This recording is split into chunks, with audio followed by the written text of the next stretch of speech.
Here is where there used to be a small limb which died because the canopy of the tree, which is on the exterior where all the leaves are, on the outside, shaded this and other little branches, and that branch died. So it died, leaving a dead limb which decayed and eventually fell off. So this is a form of callus which is just engulfing the dead branch. Similarly, this branch up here has gone through exactly the same thing, this one, and it is being engulfed, except you'll notice as I put my hand across here, this is relatively round. See how this is hollowed down here? So this is actually holding up this branch from being rounded, right? Rounded through here. This is one good reason why you should prune trees, is because what you're doing is you are preventing this from occurring, which also leads to further decay inside the tree and diseases. So that would mean that if we were to do any pruning at all, pruning would be done to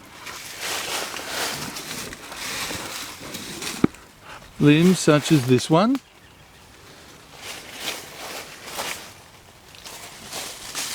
and limbs such as this one, and other limbs such as this one, which are now, and there are further limbs further down that way, that are being overshadowed by the canopy of the tree. The canopy of the tree you can see right here. This is the canopy of the tree.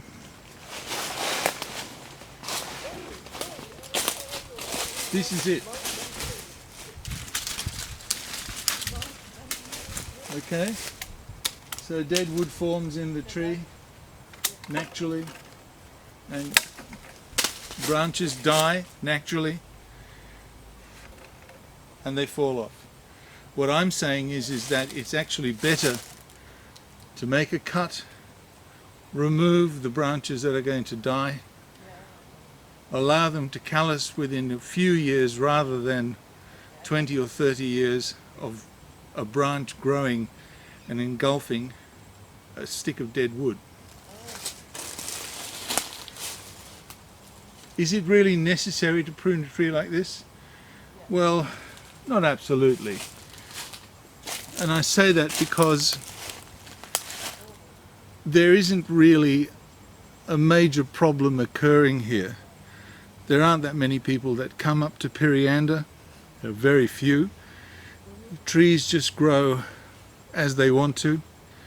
There's minimal management. There's been one or two trees felled and stumps ground to sawdust so that they can rot, and that sort of thing. This is not a high active area for the public.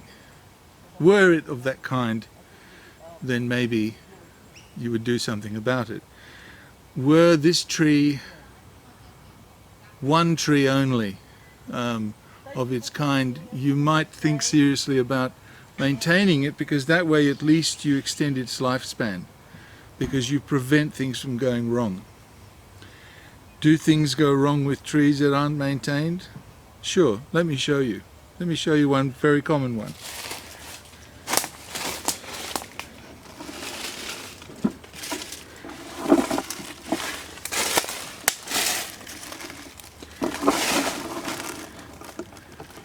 Down here,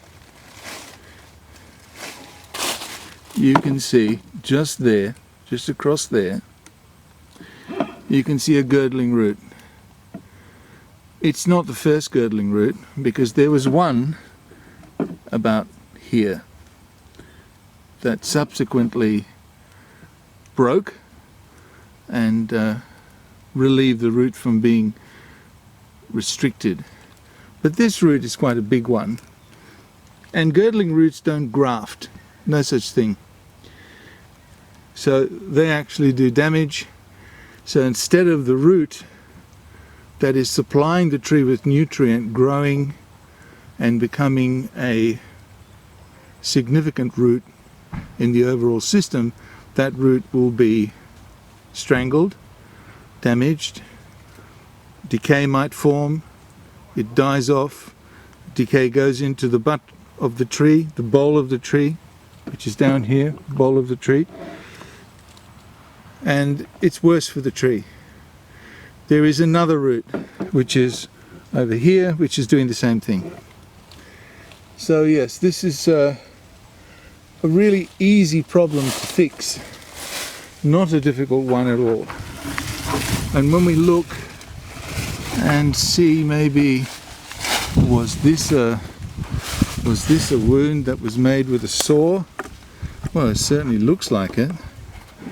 It looks like it. And is it callousing? Yes, it's callousing really well. It was probably a bit annoying, like some of these branches that are here, and so someone came along and cut it off. Good for them.